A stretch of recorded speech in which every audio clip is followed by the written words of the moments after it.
Voilà, mesdames, messieurs, ravi de vous retrouver dans votre émission Voix de la femme, une émission qui valorise la femme, surtout les femmes leaders, les femmes qui travaillent. Donc, nous sommes là pour les mettre au devant de vous, pour qu'elles puissent nous partager leur expérience, leur parcours, qu'elles puissent nous donner aussi les goûts, l'envie de devenir peut-être comme eux, de devenir ou de faire la même chose que ces femmes leaders. Alors aujourd'hui, dans cette émission, on va recevoir Madame Esther Bakajika. Elle est une enseignante, donc directrice d'une école de la place ici à Kolwezi. C'est avec elle qu'on va parler, c'est avec elle qu'on va échanger aujourd'hui. Elle va nous partager son expérience en tant que femme leader, en tant que femme mariée et puis femme travailleuse. Comment est-ce qu'elle arrive à faire les deux bouts pour aller toujours de l'avant. Elle va nous partager, nous donner son expérience. Et ça va aussi nous aider dans nos vies, ça va aussi nous aider dans l'avenir de combiner les deux en même temps. Alors, Madame Esther, bonjour et bienvenue. Bonjour, Madame, merci. Vous allez bien? Oui, je vais bien, Madame. Et quelles sont les bonnes nouvelles? Bon, je suis ravie de votre invitation. Ça m'a réjoui aussi de me présenter devant la chaîne sur le plateau pour essayer un peu de communiquer, essayer un peu de transmettre quelques connaissances à nos dames de notre province de Lualaba. Voilà, comme elle venait de le dire déjà, elle va nous donner son expérience. On va partager avec elle ce qu'elle a comme connaissance, ce qu'elle a comme expérience. Et on va aussi en tirer des leçons, on va aussi en tirer des exemples pour les mettre aussi en pratique. Alors, Madame Esther, vous en tant que femme mariée et puis femme leader, donc travailleuse, comment est-ce que vous faites pour gérer la maison et aussi le travail? Merci beaucoup avec votre question. Je dirais que une femme est un être très important. Une femme est un être très important. Une femme est là, c'est pour gérer la maison. Okay. La femme joue un rôle très important dans un foyer. Pas seulement dans un foyer, une femme joue un rôle très important sur la terre. Donc, nous jouons le rôle dans une vision traditionnelle ainsi que dans une vision moderne. Okay. Dans une vision traditionnelle, c'est là où nous sommes une mère de la maison. On est là, c'est pour gérer toute la maison. Gérer le foyer, gérer le mari, gérer le membre de la famille ainsi que les enfants. Au-delà de ça, nous sommes devenus encore une femme moderne, dans une vision moderne plutôt. Dans une vision moderne, c'est là où la femme occupe aussi les différents postes. Okay. Elle est appelée aussi à travailler. La femme doit se rechercher aussi pour suppléer aux besoins de la maison. Ce n'est pas dire que si tu es entré dans une vision moderne, tu dois lâcher la vision traditionnelle. Okay. Donc, il faut s'occuper de tout. Tu es dans une vision moderne, dans le besoin de la maison et dans la défense d'une femme. Mais tu dois aussi jouer ton rôle dans une vision traditionnelle.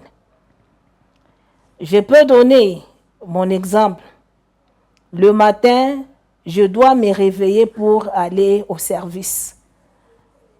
La plupart des femmes ne sont pas seulement, la plupart des femmes n'est pas seulement une madame de la classe ou une directrice. Il y a des magistrats, il y a des ministres, il y a des directrices aussi des cabinets, des directrices aussi des entreprises. Il y a des managers aussi. Il y a des heures de service ainsi que les heures de prendre l'occupation de la maison, de prendre aussi la charge de la maison. En tant que femme, si j'occupe la vision moderne, je ne peux pas abandonner ma vision traditionnelle. La première des choses, avant d'aller au travail, je dois d'abord servir ma maison.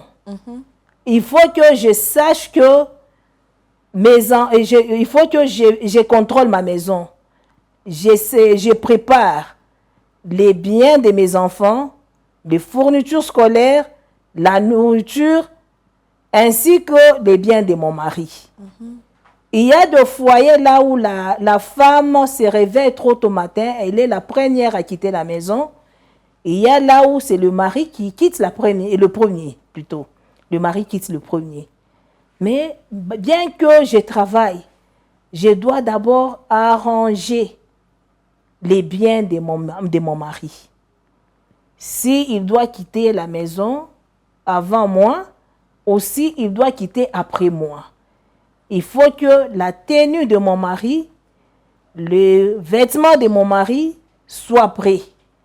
Je sais même que aujourd'hui, il doit s'habiller de telle façon. Il part à tel endroit, tel milieu demande de porter tel vêtement, ou tel milieu, il faut porter tel vêtement. Exactement. Ce n'est pas, moi je quitte la maison, je pars, et vous il reste se prendre en charge de lui-même. En tout cas, ça, nous ignorons nos droits et nos devoirs. C'est l'abandon du mari. L'abandon des postes. L'abandon des postes, oui, comme vous venez de le dire. L'abandon des postes. Tu abandonnes ton mari. Exactement. Bien que tu vas travailler, mais occupe-toi aussi de ta maison. Parce que tu étais mariée comme une femme ménagère. Mais tu n'étais pas mariée comme une femme travailleuse. Exactement. Il faut accumuler tous les deux. Tu laisses la paix à la maison, tu pars aussi créer la paix à ton travail. Parce que le travail a les exigences ainsi que la maison. Exactement, ça c'est vrai. Mais là, nous voyons la plupart des femmes travailleuses ignorent leur rôle dans la maison. Dans la maison. Ils s'occupent uniquement pour le travail. Pour le travail. Parce qu'elle est fatiguée, c'est elle qui part chercher de l'argent. Ça devient une confusion. Ça devient une confusion. Moi, même si j'ai parté au travail, je sais même que j'ai déjà laissé ma maison en ordre. Je ne peux pas quitter ma maison si je n'ai pas encore travaillé. Je dois d'abord terminer les travaux ménagers, après pour aller faire mon service. Exactement. Je dois d'abord me rendre compte que tous mes enfants sont prêts pour partir à l'école, à la faculté. Après, je pars aussi au travail. Bien que je suis tout le temps au travail, je dois prendre le temps de chercher les contacts avec les enseignants de l'école de mes enfants et quelques professeurs de l'université de mes enfants. Pourquoi? L'enfant peut quitter la maison pour dire qu'il part à l'école. Arrivé là-bas, il fait une école buissonnière. Mais si tu n'es pas une mère, tu n'es pas dans une vision traditionnelle, tu risques de détruire ta maison toi-même. Toi, tu es au travail, l'enfant n'est pas à l'école. À la fin de l'année, l'enfant échoue. Le jour de la proclamation, tu pars à l'école, on te dit que l'enfant n'a pas de points. Pourquoi? Il n'avait pas présenté les interros, examens. il n'a pas présenté les examens. Vaut mieux occuper ton travail et t'occuper aussi de la maison. Et du côté du mari, tu te rassures même que si je partais au travail, mon mari mange de telle heure à telle heure. Mon mari doit sortir de telle heure et il sera à la maison à telle heure. Et cherche comment trouver une solution que de telles heures, ton mari aussi soit aussi satisfait à ses besoins. Exactement. Tu pars au travail, tu quittes à 18 heures, le mari mangera aussi à 19 heures. Parce que tu travailles. Tu détruis ta maison de toi-même. Tu pars au travail, ton mari est invité quelque part, il sait que je devrais porter telle chemise. Mais parce que toi, tu n'as pas le temps, il va porter l'autre chemise. Tu abîmes ta maison. Tu pars au travail, c'est ta fille qui reste préparée pour ton mari. On ne refuse pas parce qu'il faut qu'il mange la nourriture qui est chaude. Est-ce que tu te rassures? Cette nourriture est bien préparée ou elle n'est pas bien préparée? Celle que tu laisses à la maison, elle respecte le régime de ton mari, elle ne le respecte pas. Avant de quitter la maison, tu avais donné le programme du condiment que ton mari avait demandé, tu ne l'avais pas donné. Alors tout ça, avant de t'engager dans un service, dans une entreprise, il faut d'abord étudier tous ces paramètres. Tu sais que je vais réussir à la maison, je réussirai aussi au travail. Je m'occuperai de mon travail, je dois m'occuper aussi de ma maison. Avec ça, tu vas réussir. Alors, sur tout ce que vous venez de dire, si vous rentrez, par exemple, du travail, bon, le travail aussi, ça stresse deux fois. Oui. Vous rentrez un peu fatigué et arrivez à la maison, par exemple, votre mari est rentré peut-être avant vous et vous êtes un peu fatigué, stressé, et la journée était longue. Et comment est-ce que vous faites? Comment est-ce que vous faites pour subvenir aux besoins de votre mari et ainsi que les enfants? Je suis obligée. Je suis obligée. Parce que ce que j'avais dit dès le départ, avant de prendre l'engagement, il faut d'abord étudier tous les paramètres. Le travail va commencer de quelle heure et terminer à quelle heure? Mais il y a des imprévus quand même. Oui, les imprévus, on ne refuse pas. Ce n'est pas dire qu'il y a les imprévus chaque jour. Les imprévus sont rares. Ce n'est pas habituel. Tu peux te retrouver même une fois par mois, même une fois après 2 mois. Le problème que j'ai dit, je disais qu'il faut d'abord étudier tous les paramètres. C'est pour dire quoi? J'essaie et je m'engage pour dire que peu importe l'heure de ma sortie, peu importe l'occupation que j'aurai dans mon travail, mais j'aurai aussi la force de m'occuper d'autres choses, d'autres travaux de la maison. Je pars au travail, je rentre fatiguée, je rentre stressée, mais il faut faire même dans 60%, 70% de l'occupation de la maison.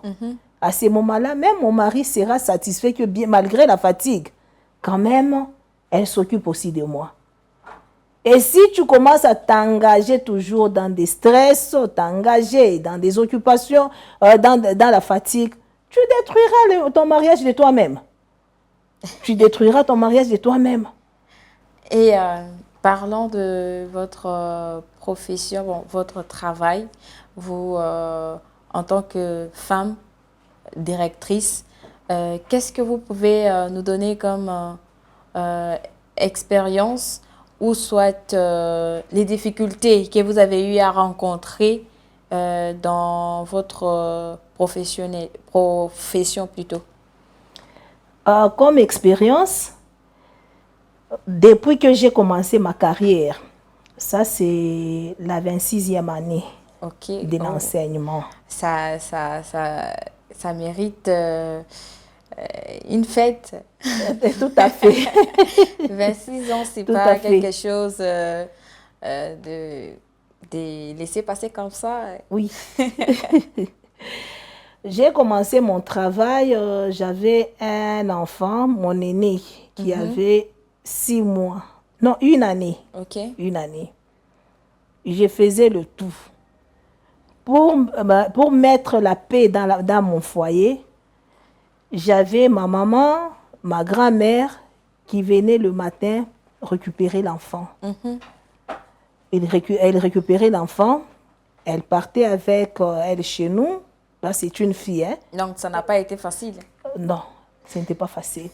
Si elles ne sont pas occupées, elles restaient avec le bébé à la maison. OK. Moi, j'allais au travail. Avant qu'elles arrivent, elles me trouvaient d'abord, j'avais déjà terminé tout mon travail et tous mes travaux de la maison.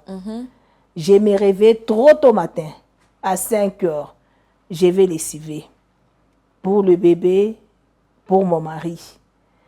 Je vais torchonner, je vais balayer, je vais préparer le déjeuner de mon mari. Je pars au boulot. Il n'y a pas un bon métier comme l'enseignement. Là, je pars, je sais que c'est de 7h30, 7h juste plutôt, de 7h juste à 12h30. Déjà à 13h, 14h, je suis à la maison. À la maison, oui, à ce moment-là, j'ai préparé pour... Oui, j'ai m'occupé encore de la maison. Mais si mon mari travaillera le soir, je serai obligée de préparer le condiment. Pour à 14h, il mange, pourvu qu'avant d'aller au travail, qu'il prenne même quelque chose pour aller aussi au travail. Jusqu'à ce que même aujourd'hui, j'ai 5 enfants. Avec tous les 5 enfants, j'étais toujours dans mon service. Je n'ai jamais pris une femme de ménage pour les ménages de ma maison, à part les civils. Donc, je m'occupais de tout. Je peux rentrer avant de partir. Comme mes enfants n'étudiaient pas dans mon école, à cette époque, je n'avais que la maternelle. Mes enfants étaient déjà au secondaire et à l'école primaire. Au moment où nous avons mis l'école primaire, eux, ils étaient déjà au secondaire. Okay. Je faisais le tout. Avant de quitter le matin, je prépare déjà et les condiments et tout dans la maison. C'est lui qui rentrera le premier, ou celle qui rentrera la première. Peut-être, elle va déjà allumer le feu. Je trouve la casserole au feu, moi-même, je prépare. Okay. Pour qu'eux aussi puissent gagner le temps d'étudier. Si je les laissais de s'occuper de la maison, ils ne vont jamais étudier. Ils seront aussi fatigués. Ça sera une excuse pour me dire que maman, je n'avais pas étudié parce que j'étais fatiguée. J'ai travaillé aussi. C'est un peu ça. Et la gestion de votre travail, l'enseignement, en fait. Aujourd'hui, vous êtes directrice. Ça fait déjà combien d'années? 26 ans. 26 ans que vous êtes directrice. Directrice. Enseignante. J'avais fait 5 ans en tant que directrice et enseignante. Parce que 2 fois, il fallait aussi occuper une classe de la maternelle. Mais ça fait 21 ans que je suis toujours directrice. Est-ce que c'est difficile d'être à la fois mère et travailleuse? Ça dépend de tout un chacun. Parce que le problème, c'est la discipline. Il faut te donner des disciplines. Et il faut te donner le plan d'action de la maison ainsi que le plan d'action du service. Parce qu'il arrive 2 fois, tu peux rester au service pour travailler, terminer tout à partir de là. Deux fois, tu peux quitter avec quelques documents pour aller travailler à la maison. Vous voyez un peu. Là, vous vous occupez de la maison. De l'autre côté, vous vous occupez des documents. Et surtout, pendant la période de l'examen, la période des examens, la période de la fermeture, c'est là où nous travaillons beaucoup. Et la période de la rentrée scolaire. À ces moments, avec ces périodes, nous sommes toujours fatigués. Nous sommes toujours fatigués. Parce qu'on travaille durement là-bas et on rentre encore à la maison. Pour travailler. Mais donc, il faut ce n'est pas facile. Ce n'est pas facile. Il faut seulement t'organiser. Toi-même, si tu mettais la discipline, tu mettais de l'ordre dans ton travail, tu vas t'en sortir. Pensez-vous que les femmes ont la même chance que les hommes au travail? Oui, les femmes ont les mêmes chances que les hommes. Aujourd'hui, nous avons les hommes directeurs. Il y a aussi les femmes directrices. Nous avons les hommes ministres. Il y a aussi les femmes ministres. Nous avons les hommes docteurs. Donc, nous avons, nous tous, la même chance. Et est-ce que la qualité de travail entre les hommes et les femmes, vu que vous avez dit qu'on a tous les mêmes chances, la qualité de travail des hommes et des femmes, est-ce que vous pouvez dire aujourd'hui ou accepter, disons, que les hommes sont toujours supérieurs aux femmes? Ça, je dirais oui. L'homme est toujours supérieur à la femme. Comment ça? Je vais m'expliquer. Parce que même lorsque Dieu a créé l'homme et la femme, il a créé l'homme au-dessus de la femme. La femme est toujours inférieure. Oui, exactement. Il arrive deux fois au service. Vous allez vous retrouver, la femme est supérieure de l'homme. Ce n'est pas dire que tu deviens supérieur dans tout, même chez toi dans le mariage, tu es supérieur à ton mari. Il y a des couples là, le mari n'a pas un bon poste, la femme a un bon poste. Alors, cette femme ne doit pas gérer son mari comme il gère d'autres hommes au travail. Exactement. Vous voyez un peu. Dans sa maison, elle est toujours femme. Au travail, elle est directrice, elle est gestionnaire, elle est ministre, elle est docteur. Mais bien que son mari n'a pas un bon poste, il n'a pas un bon travail, peut-être c'est la femme qui gagne beaucoup d'argent dans son service, de plus que le mari. Mais elle est toujours inférieure. Elle est toujours inférieure à ça. Et qu'est-ce que vous pouvez dire à ces femmes-là qui aiment gérer leur mari parce que elle est chef dans une entreprise? Ces femmes sont en train de s'induire en erreur. Une femme reste toujours une femme. Deux fois au travail, en tant que chef de cette institution, de cette entreprise, je peux prendre de l'autorité. Je peux prendre de l'autorité même sur les hommes. Prenons par exemple mon cas. Je dois toujours prendre l'autorité sur les parents, même si c'est un homme, même si c'est une femme, parce que je suis à la tête. Même devant mes enseignants, je dois prendre de l'autorité pour la bonne marche de mon travail. Exactement. Mais ce n'est pas le cas dans le mariage. Peut-être mon mari est sentinelle. Peut-être mon mari est un huissier de KCC. Mais si je suis directrice dans mon travail, je ne suis pas directrice à la maison. Exactement, ça c'est vrai. À la maison, je suis une femme. Je ne peux pas diriger mon mari. Je suis sous ses ordres. Pourvu qu'il me laisse travailler en paix. Je dois toujours me soumettre à mon mari.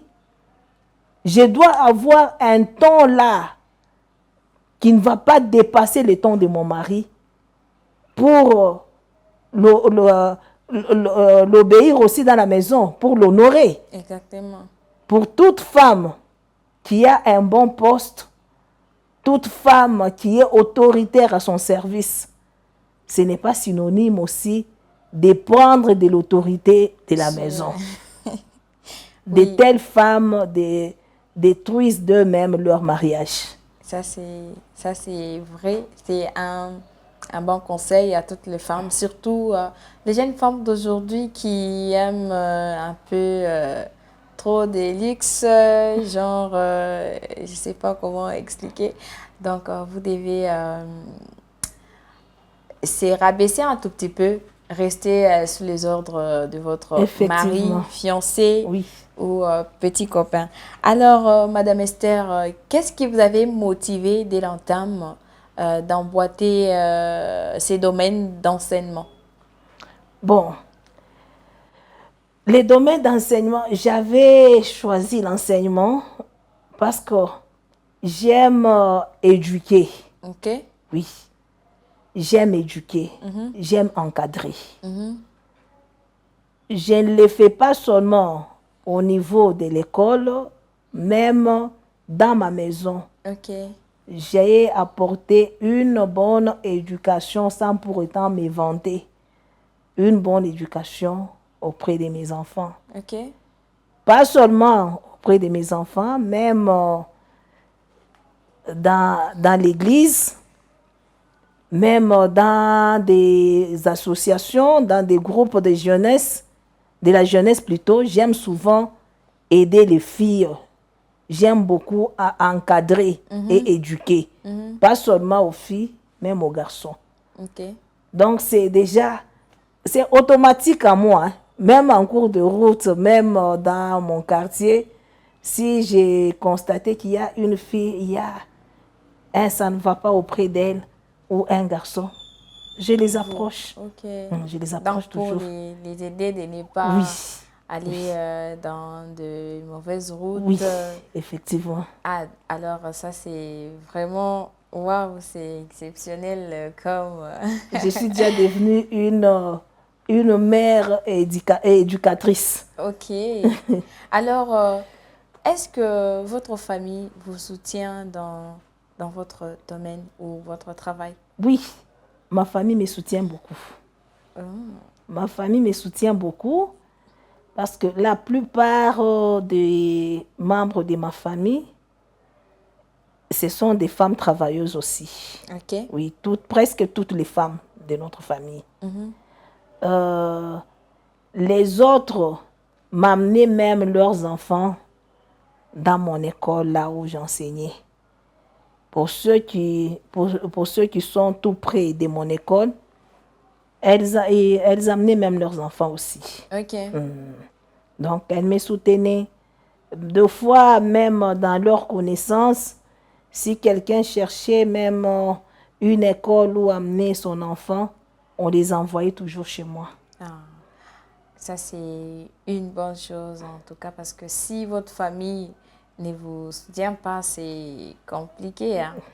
Et ça va être très compliqué pour vous. C'est décourageant. On va décourager même la population, parce que diront que la population dira que sa famille n'amène pas des enfants là-bas. À quoi bon nous de les amener? C'est comme s'il n'y a pas une bonne formation. Exactement, c'est une bonne raison.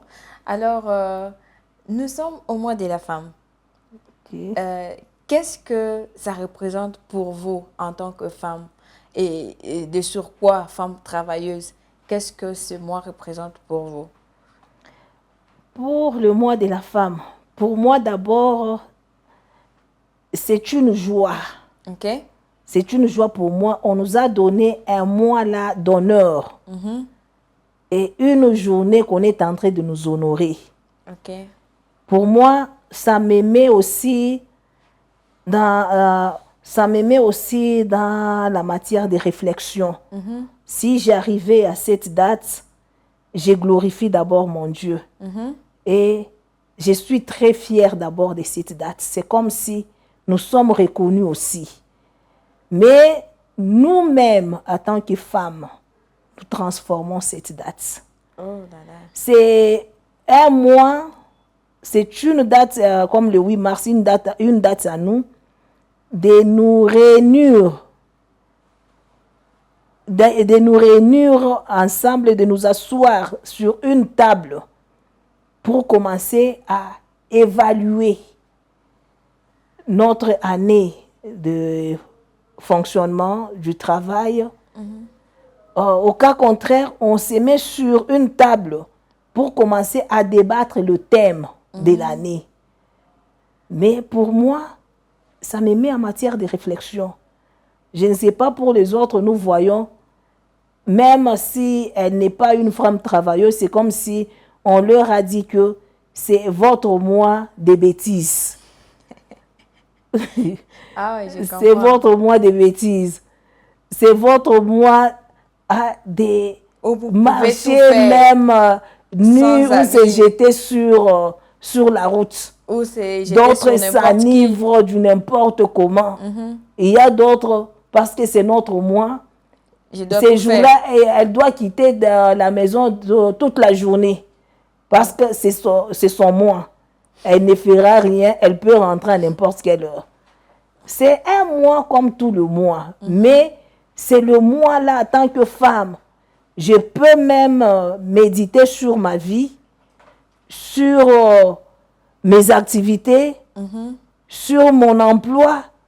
Je commence à évaluer et à chercher quelques remèdes, quelques projets, quelques activités encore que je peux faire pour aller de l'avant et pour me faire honorer encore. Mais la plupart, ce n'est pas le cas. Alors, quel message que vous pouvez donner aux jeunes filles d'aujourd'hui concernant ces mois dédiés aux droits de la femme? Et beaucoup de femmes, je pense, beaucoup de femmes ne connaissent pas qu'est-ce que ça signifie d'abord le mois de la femme. Effectivement. On dit journée des droits de la femme. Mais d'autres femmes pensent que c'est une journée où on doit fêter, où on doit faire du n'importe quoi. Et pourtant, c'est une journée de droits de la femme, où la femme réclame ses droits, où la femme veut à ce qu'on puisse respecter ses droits. Aujourd'hui, on voit avec les délinquants violer les femmes, de n'importe comment abuser en fait de la femme et beaucoup de vidéos circulent sur les réseaux sociaux. Alors c'est un mois consacré aux réflexions telles que vous venez de les dire, parce que c'est un mois où on doit respecter les droits de la femme. Alors, partant de tout ça, qu'est-ce que vous pouvez donner comme conseil aux jeunes filles d'aujourd'hui?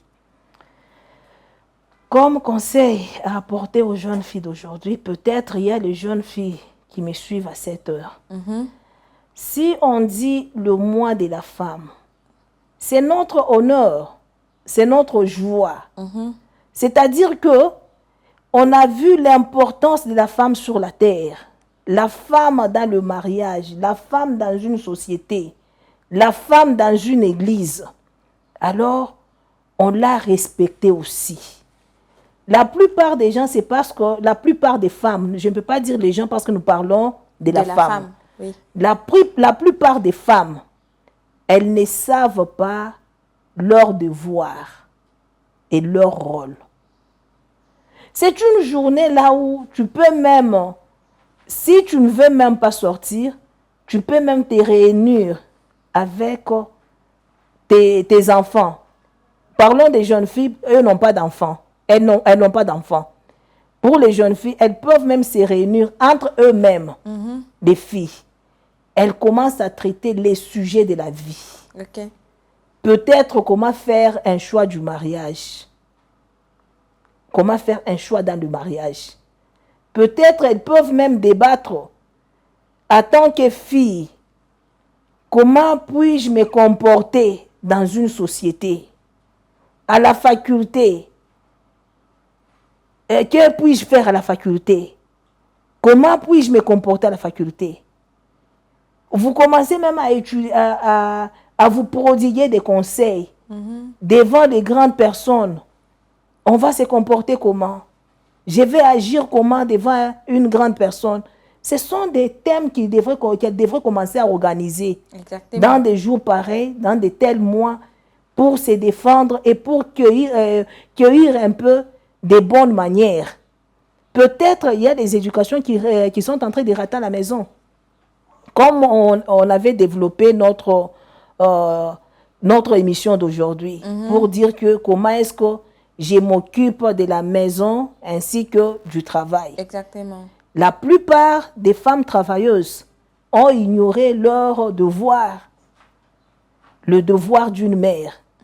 La plupart des femmes travailleuses, pour elles d'abord, c'est de l'argent. Je pars me chercher de l'argent pour répondre aux besoins de mes enfants à la maison. Que mon enfant ne manque rien, même si le mari ne donne pas, je m'occupe de la maison. Exactement. Elles deviennent une femme travailleuse et une mère porteuse.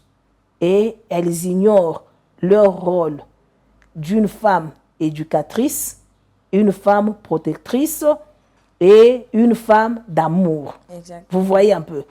Alors, avec nos enfants, d'autres éducations sont en train d'y rater à la maison.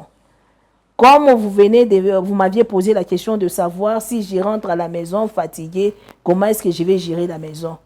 Effectivement, toutes les femmes, même si elles rentrent à la maison fatiguées, elles n'ont même pas le temps de suivre l'évolution de son enfant, même de sa fille. Est-ce que la plupart des femmes ont le temps même d'expliquer à sa fille pendant la période des cycles ce qu'elle peut faire, comment est-ce qu'elle peut s'habiller? D'autres ignorent leur rôle. Alors, avec nos jeunes filles, il y a d'autres choses que nous, les mamans, nous ne donnons avec nos services, avec notre occupation du travail, on ne donne pas aux enfants qu'elles essayent même de commencer à organiser avec ses collègues, ses amis. Au lieu d'aller chercher l'alcool, au lieu d'aller chercher à faire des selfies avec des copains, qu'elles cherchent même entre elles les filles qui ont une bonne éducation. Les filles là que leur éducation a réussi à la maison. Qu'elles commencent à partager. Oui, voilà. Qu'elles commencent un peu à partager. C'est une très belle chose que vous venez de proposer aux jeunes filles d'aujourd'hui qui commencent à organiser des manifestations où elles peuvent se conseiller entre elles ou partager leur expérience sur ce qui se passe dans la société. Et Madame Esther, qu'est-ce que vous pouvez aujourd'hui, que faudra-t-il faire pour améliorer les conditions de travail de femmes travailleuses dans la société? Moi, je crois que la meilleure des choses, c'est avoir des conférences, multiplier des conférences. Des formations. Des formations, oui. Okay. Il faut qu'il y ait des conférences, qu'il y ait des formations dans des différentes institutions pour aider aux femmes. C'est comme la question que vous m'aviez dit, que vous m'aviez posé la question, qu'est-ce que je peux aider aux jeunes mariés? Parce que la plupart des jeunes filles cherchent le mariage. Une fille à un certain âge, elle commence à envisager plutôt le mariage. Okay. Mais elle n'est pas encore enseignée sur le mariage. Qu'est-ce que c'est le mariage? Qu'est-ce qui se passe dans le mariage? Quel est ton rôle dans le mariage? Pour elle, c'est avoir la grosse et tomber enceinte. Je commence à entrer dans des supermarchés, dans des boutiques d'habillement des bébés. Je commence déjà à sélectionner, à choisir les vêtements. Habits, voilà. À ce moment-là, mon bébé aura beaucoup de vêtements. Si je les prenais, je sortais. C'est toujours ça. Et si j'ai plaqué les ongles, je ne peux pas toucher de l'eau. Okay. Et si elle est à la maison, c'est la femme de ménage qui s'occupe de tout. Elle seulement au téléphone, si pas au téléphone, novelas. Vous voyez un peu. Mais il faut qu'il y ait des conférences, qu'il y ait des formations pour nos jeunes filles d'aujourd'hui. Et voilà, Madame Esther, nous sommes déjà arrivés à la fin. Mesdames, Messieurs, nous vous disons sincèrement merci de nous suivre sur toutes les plateformes de la chaîne. Alors, Madame Esther, quel est votre mot de la fin? Qu'est-ce que vous pouvez dire à la population de la base au travers de cette émission? Comme mot de la fin, je demanderai aux jeunes filles ainsi qu'aux femmes pour notre mois de mars de cette année, que toute femme cherche d'abord à comprendre c'est quoi le mois de la femme. C'est quoi le mois de la femme et quelle est la mission et l'objectif qu'on nous avait donné pour ce mois. Qu'on essaye un peu de comprendre. À ce moment-là, nous verrons comment est-ce que nous allons gérer ces mois et comment est-ce que nous allons nous gérer à notre date du 8 mars. Voilà. Mesdames, Messieurs, nous vous disons sincèrement merci et restez toujours scotchés dans la voix de la femme. Et j'ai dit à toutes les femmes, si vous voulez participer dans cette émission, c'est une émission de femmes leaders, de femmes qui travaillent. Donc cette émission met la femme au centre. On parle uniquement de la femme. Si vous voulez aussi à participer, composer uniquement les 097 36 22 603 et vous nous contactez à ces numéros. Vous allez aussi passer dans la voix de la femme. Alors, nous disons merci à Madame Esther Bakajika d'avoir accepté notre invitation. Nous vous disons aussi merci et je vous fixe rendez-vous très prochainement. Moi, c'est Cornélie Kilemba Seka. Au revoir.